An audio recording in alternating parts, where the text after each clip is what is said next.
सो पिछले लेक्चर में हमने ये देखा था कि क्लाउडनरी पे कैसे अपलोड करते हैं, लेकिन वापस से वही बात थी कि एरर सॉल्व नहीं हो रही थी हमसे। ठीक है, तो आज देखते हैं कि क्या अभी हम कर सकते हैं एरर सॉल्व। तो सबसे पहले ये है कि मैं हिट करवा के देखता हूँ, इस पिक 4 को मैं डिलीट करता हूँ साइड से। और काफ़ी मतलब एक वे में आप सीखो ये चीज़। ज़रूरी नहीं कि हर बार अपने को एक बार में ही कोड रन हो जाए। वापस से मैं हिट करवाता हूँ, वापस से ये पिक 4 मुझे दे दिया पीएनजी। लेकिन ये देखो, undefined message uploader preset not found. ठीक है, ये इमेज तो आ गई अपने पास, लेकिन ये प्रीसेट से, मैंने बोला था ना प्रीसेट का काम नहीं है। मैंने पहले लेक्चर में बताया था कि प्रीसेट का कोई काम नहीं है, और कुछ होगा भी तो अपने काम का नहीं है वो चीज़।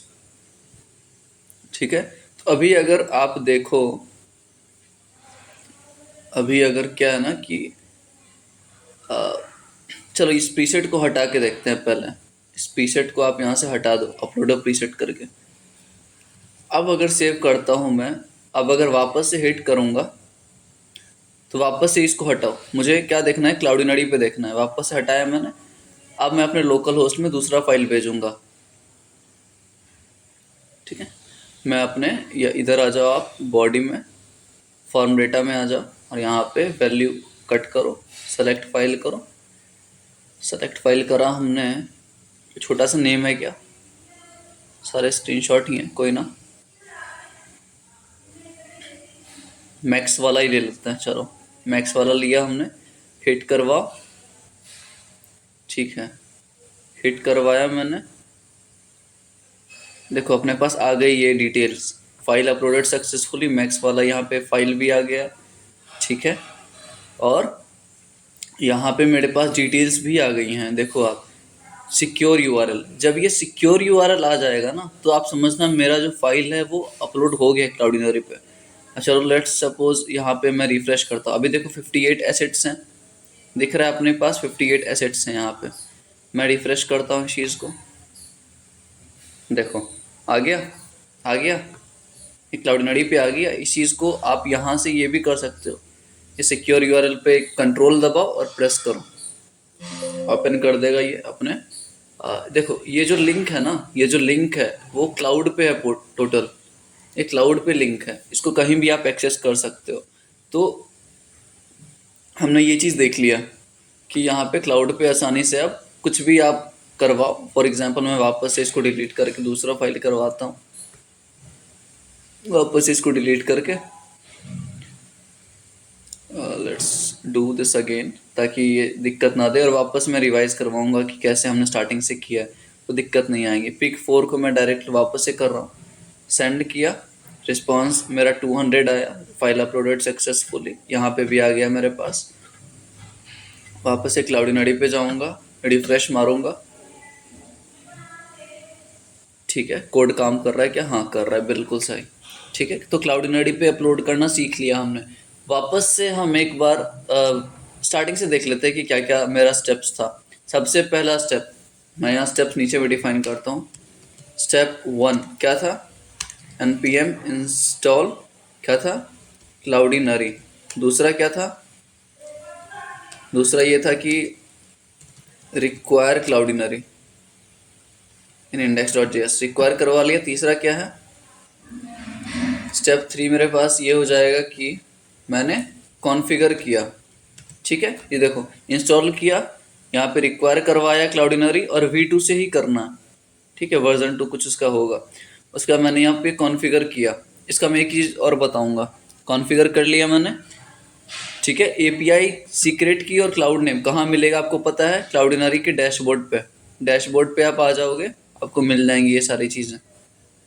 ठीक है, देख लेना आप, मैंने बता रखी है। उसके बाद चौथा क्या है, चौथा मेरा ये फंक्शन है क्लाउडीनरी डॉट अपलोडर डॉट अपलोड। पहला ये लोकेशन लेता है कि कहाँ आपको स्टोर करवाना है, या कहाँ आपके फाइल का ये लोकेशन है। और सेकंड में ये हैंडल करता है कैच एंड देन का। ठीक है, स्टेप 3 कॉन्फ़िगर हो गया। स्टेप 4 क्या है, अपलोड फाइल टू द क्लाउडीनरी। किससे होगा,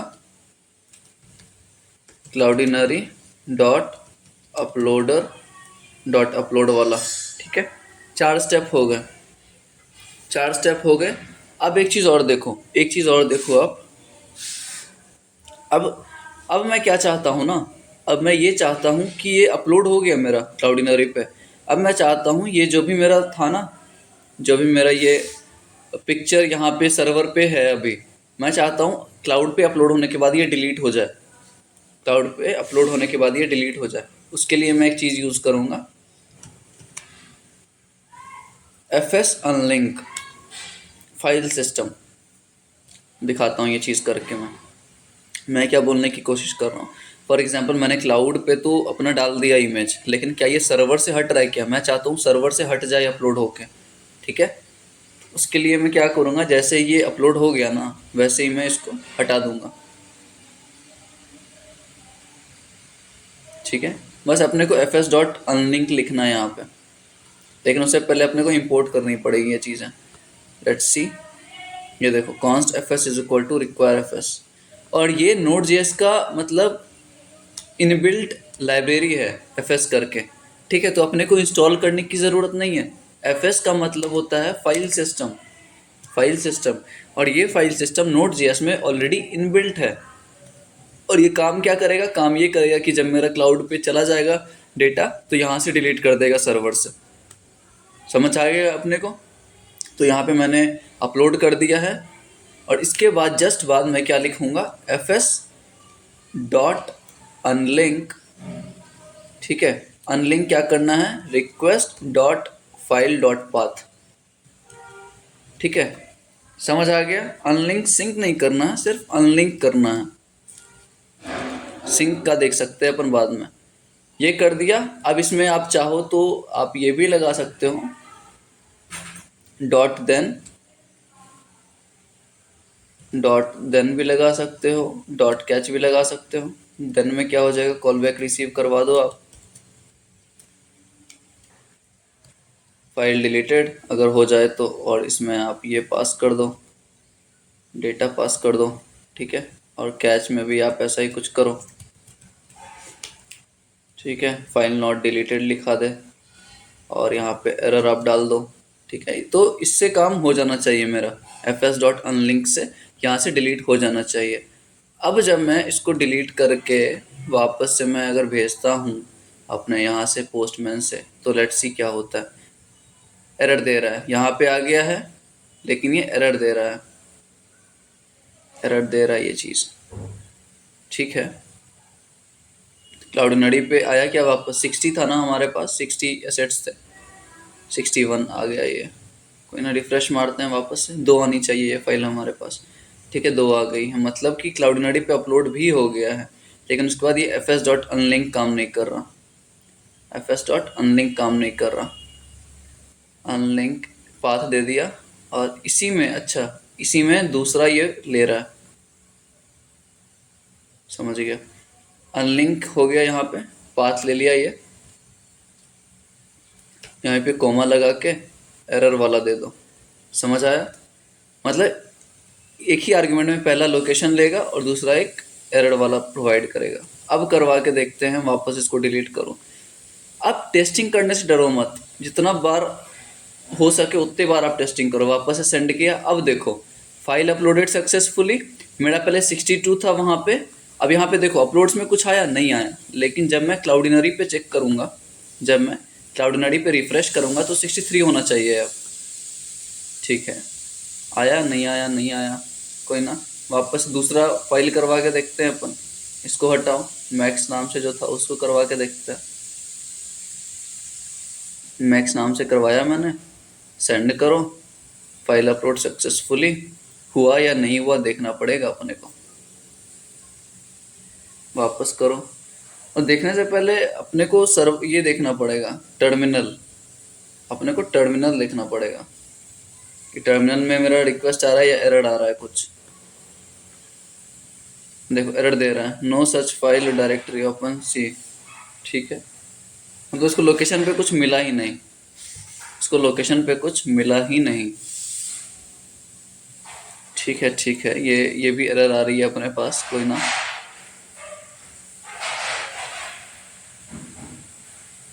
ओके, ठीक है, तो इसको देखते हैं। तो हम ये देख रहे थे कि ये एरर आ रही थी हमारे पास कि जब मेरा फाइल जो है क्लाउडिनरी पे अपलोड हो गया है तो हम लोकली सर्वर से उसको कैसे हटाएंगे। ठीक है, तो सबसे पहले मैं अभी के लिए इस लिंक को, इस लॉजिक को कमेंट आउट करता हूँ, और यहाँ से भी मैं इसको कमेंट आउट करूँगा। मुझे बस देखनी है कि इसके अलावा मेरा काम कर रहा है ना सारा कुछ। मैंने अपलोड किया, देखो मैक्स नाम से आ गया है मेरे सर्वर पे, और जब मैं क्लाउडिनरी पे अपना देखूंगा ये चीज़ 62 एसेट्स हैं, 63 हो जाने चाहिए, 63 हो गए। ठीक है, यहाँ पे आप चेक करते रहो, 63 एसेट्स हो गए हैं। अब मैं वापस इसको डिलीट करूँगा, देखो डिलीट कर दिया मैंने, हो रहा डिलीट, हो गया डिलीट। अब मैं क्या करूँगा ना, अब मेरा जो लॉजिक था, अब यहाँ तक तो सही है सारा कुछ, अब मैं अनकमेंट करूँगा। इधर अनकमेंट किया, रिक्वायर करवा लिया फाइल सिस्टम को, और ये भी अब अनकमेंट करूँगा मैं, अनकमेंट कर दिया इस चीज़ को। अब ये जो लॉजिक है ना, आपको लग रहा है ये सही जगह पे मैंने लिखा है? नहीं, मुझे नहीं लग रहा ये सही जगह पे लिखा हुआ है, क्योंकि मैं क्या चाहता हूँ ना, ये अपलोड होते ही, ये क्लाउड पे अपलोड होते ही ये मेरा फंक्शन कॉल हो। ठीक है, तो इसको मैं क्या करूँगा ना, इसको कट करूँगा मैं, और इस एरर के अंदर, मतलब क्लाउडिनरी वाले लॉजिक के अंदर ही पेस्ट करूँगा। मुझे लगता है शायद ये काम कर जाना चाहिए। ठीक है, इस वाले अंदर में ही लिख दिया मैंने। अब चलो चेक करवाते हैं। अब मैं सेव किया, वापस यहाँ फाइल डिलीट करो, फाइल डिलीट करो अपना, डिलीट कर दिया मैंने फाइल। अब लोकल होस्ट पे आओ, वापस सेंड करवाओ। अब देखो, अब देखो फाइल अपलोडेड सक्सेसफुली। एरर आ रही है क्या, कुछ शायद आ रही होगी। ठीक है, देखो देखो देखो देखो, अब 62 एसेट्स हैं, वापस रिफ्रेश मारूंगा मैं, 63 हो गए, क्लाउड पे आ गया। ये मेरा जो लॉजिक था, ये मेरा जो इमेज था वो क्लाउड पे आ गया है। और यहाँ से देखो अपलोड्स में कुछ नहीं है, अपलोड्स में कुछ नहीं है, मतलब मेरा लॉजिक परफेक्टली काम कर रहा है। समझ आ गया आपने को? अब मैं चलो कोई दूसरा इमेज लेता हूँ, चलो डाउनलोड करते हैं कोई दूसरा। ठीक है, अगर हम कोई दूसरा इमेज लें और उसको डाउनलोड कर रहे हैं, कुछ भी एक उठाते हैं, सेव इमेज करो। ठीक है, डाउनलोड में रखो, TH। ठीक है, डाउनलोड हो गया है ये। अब मैं क्या करवाता हूँ, इसको अपलोड करवा के देखता हूँ। इंडेक्स पे आओ, सॉरी लोकल होस्ट पे आओ, इस पे पोस्टमैन पे। यहाँ पे हम वैल्यू हटाएंगे इस चीज़ को। एक मिनट, टर्मिनल में थोड़ा सा नीचे कर दूँ ताकि दिखे सारी चीज़ें। सेलेक्ट फाइल करा मैंने, और यहाँ पे डाउनलोड्स पे आ जाओ, TH वाले पे मैंने क्लिक किया। ठीक है, TH.jpg नाम है इसका, ध्यान से देखना, ध्यान से देखना। अब होता क्या है, मैंने इसको सेलेक्ट करा, मैंने सेंड किया, सेंड करते ही मेरा यहाँ पे आएगा, देखो TH.jpg आएगा। अब यहाँ से हट जाएगा, देखो हट गया, आया 2 मिनट के लिए, वापस हट गया, 2 सेकंड के लिए आया था बस। और अब जब मैं यहाँ क्लाउडिनरी पे देखूँ ना, अब जब मैं क्लाउडिनरी को रिफ्रेश करूँ तो देखो आ जाएगा, देखो आ जाएगा, देखो आ गया मेरा, ये पिक्चर आ गई मेरी। तो मतलब मेरा परफेक्टली काम कर रहा है क्लाउडिनरी का कॉन्सेप्ट। मतलब जो भी चीज़ें, जो भी फाइल मैं लाऊंगा, आप क्लाउड पे रखूंगा इंस्टेड कि मैं सर्वर पे स्टोर करा के रखूँ उस चीज़ को। इतना समझ आ गया अपने को? इतना समझ आ गया। अब अब ये जो फाइल नेम है, अब ये जो फाइल नेम है, देखो ये ऑटोमेटिकली काफ़ी बड़ा नेम आ रहा है। इसका नाम क्या था, इसका नाम क्या था, इसका नाम देखो, सबका नाम अलग अलग है यहाँ पे। मतलब रैंडम नंबर ऑलरेडी जनरेट हो रहा है। लेकिन जब यहाँ वो आता है ना, यहाँ पे 2 सेकंड के लिए जब यहाँ पे लेफ्ट हैंड साइड आएगा तो उसका नाम ओरिजिनल नेम रहेगा, क्योंकि अभी हम ओरिजिनल नेम सेंड कर रहे हैं उसका। देखो फाइल डॉट ओरिजिनल नेम ही सेंड कर रहे हैं, तो कोई दिक्कत नहीं है इस चीज़ का। ठीक है, इतना हमने देख लिया, तो काफ़ी कुछ देख लिया इस चीज़ में कि क्लाउडनरी पे कैसे अपलोड होता है। ठीक है, और इसमें कौन कौन सी लाइब्रेरी हमने यूज़ करा, एक FS जो कि फाइल सिस्टम था, Node.js में इनबिल्ट होता है। दूसरा हमने देखा क्लाउडिनरी का लाइब्रेरी जो कि हम इंस्टॉल किए हैं। और सबसे पहला कौन सा देखा था, UUID करके। ठीक है, तो ये सब कॉन्सेप्ट आप एक बार खुद से करो इम्प्लीमेंट, उसके बाद देखते हैं आगे। आगे काफ़ी सारी चीज़ें आएंगी कि मॉड्यूलर वे में हम कैसे सारी चीज़ स्टोर करा के रख सकते हैं। ठीक है, तो अभी के लिए ये इतना ही है। और चलो अभी टाइम है थोड़ा सा, तो मैं ये देख लेता हूँ। इंडेक्स डॉट जेएस को अब हटा दो। इसमें किसका लॉजिक देखा था हमने? फाइल अपलोडिंग ऑन क्लाउडनरी, इसको हटाओ आप। अब आ जाओ सर्वर डॉट जेएस में। अब अपन सर्वर डॉट जेएस में कुछ काम देखेंगे। क्या देखेंगे? कुछ काम। काम हमें ये देखना है ना कि पहले याद है हम मोंगो डीबी में डायरेक्टली यहाँ पे स्टोर करवाए थे, डायरेक्टली कनेक्ट करवाए, फिर डॉट देन प्रॉमिशन यूज़ करा हमने, स्कीमा वगैरह बनाया था। इतना देख लिया। इतना देखने के बाद हम क्या करेंगे? हम चाहते हैं कि इसको, ये जो लॉजिक है ना मोंगो डीबी का, इसको मैं कॉन्फ़िग फोल्डर में रखूं। मैं बस छोटी छोटी चीज़ें बता रहा हूँ जो कि काफ़ी इंपॉर्टेंट है हमारे लिए।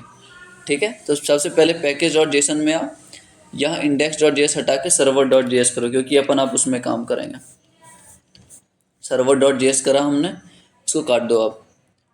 ठीक है, सर्वर डॉट जेएस में आप अपन काम करेंगे। तो ये लॉजिक जो है ना mongoose डॉट कनेक्ट का, अब मैं जब इसको चलाऊंगा, server dot JS npm start करूंगा, तो ये देखो डेटाबेस से कनेक्ट हो जाएगा। Connected to database, student saved successfully, क्योंकि ये हमारा लॉजिक पहले का था। समझ आती है इतनी चीज़ें? अब मैं क्या चाहता हूँ ना, ये जो कनेक्टेड टू डेटाबेस है ना, ये वाला लॉजिक, ये वाला, कि अपने कनेक्शन स्ट्रिंग के थ्रू हम इसको कनेक्ट करवा रहे हैं, इसको मैं कहाँ रखूँगा? ध्यान से देखना, इसको मैं यहाँ से कट करूँगा। कट करने के बाद जब सेव करूँगा तो ये चलेगा क्या? नहीं चलेगा, एप्लीकेशन क्रैश हो गया मेरा। बढ़िया बात है। अब मैं एक फ़ोल्डर बनाऊँगा यहाँ पे कॉन्फ़िग नाम से। मैं चाहता हूँ धीरे धीरे सारा कुछ बताओ। कॉन्फ़िग में डेटाबेस का लॉजिक रहेगा। कॉन्फ़िग में मैं db डॉट जेएस बनाऊँगा, db डॉट जेएस। इसमें मैं वो पेस्ट कर दूँगा। इसमें मैंने क्या करा ना, इसमें मैंने पेस्ट कर दिया ये mongoose का। mongoose अनरिकॉग्नाइज्ड है यहाँ पे, तो आप mongoose को इंपोर्ट करवा लो। const mongoose equal to require mongoose वाला आ गया। अब सर्वर डॉट जेएस में देखो, अभी भी अपना नहीं चल रहा, अभी भी सर्वर नहीं चल रहा। ध्यान देना, अभी भी सर्वर नहीं चल रहा। अब मैं यहाँ पे रिक्वायर करवाऊँगा। बस एक लॉजिक लिखना अपने को, रिक्वायर में क्या है? Dot slash config slash db। Okay, config db require करा हमने। क्या एरर दे रहा है? db is not defined. Dot JS लिखें तब चलेगा, डॉट जेएस से भी नहीं चल रहा। ओके ओके ओके ओके, अपन किस में है? Server dot JS. ठीक है, एक मिनट यार, कॉन्फ़िग में गए हम, डॉट स्लैश कॉन्फ़िग, कॉन्फ़िग में गए स्लैश db। भाई ये तो सही है अपने पास। db इज नॉट डिफाइंड कहाँ बता रहा है? db डॉट देन यहाँ बता रहा है। ये दिक्कत है यहाँ पे इसको। ओके ठीक है ठीक है ठीक है। कॉन्स्ट db करते हैं, const db is equal to require. अब चलेगा? नहीं चल रहा, कोई ना यार, वेट कर लो थोड़ा सा। अच्छा, ये लॉजिक भी अगर हम अंदर ही लिख दें, ये लॉजिक भी अगर हम अंदर ही लिख दें, सेव करवा और कहाँ db डॉट जेएस में लिख दें, तो काम करेगा ये चीज़? काम करना चाहिए मेरे हिसाब से। हो गया काम, हो गया काम अपना। मतलब ये जो भी डेटाबेस का लॉजिक है वो अपन एक जगह लिखते हैं, और बस ये रिक्वायर वाला स्टेटमेंट आप यहाँ से अगर आप ये हटा भी दो, आप कॉन्स्ट db करके सिर्फ रिक्वायर भी लिखो तो ये चल जाएगा। चल गया अपना कनेक्टेड टू डेटाबेस। तो मैं यही दिखाने की कोशिश कर रहा था। ठीक है, एक चीज़ और बताऊंगा मैं अभी, ज़्यादा बोर्ड मत होना आप लोग। मैं ये बताऊंगा कि अब वापस देखो, MongoDB का ये समझ आ गया अपने को, MongoDB का ये समझ आ गया अपने को। अब हम देखते हैं वापस इंडेक्स डॉट जेएस में एक एक पार्ट। ठीक है, ज़्यादा नहीं टाइम लूँगा मैं। देखो मैं क्या बोल रहा था कि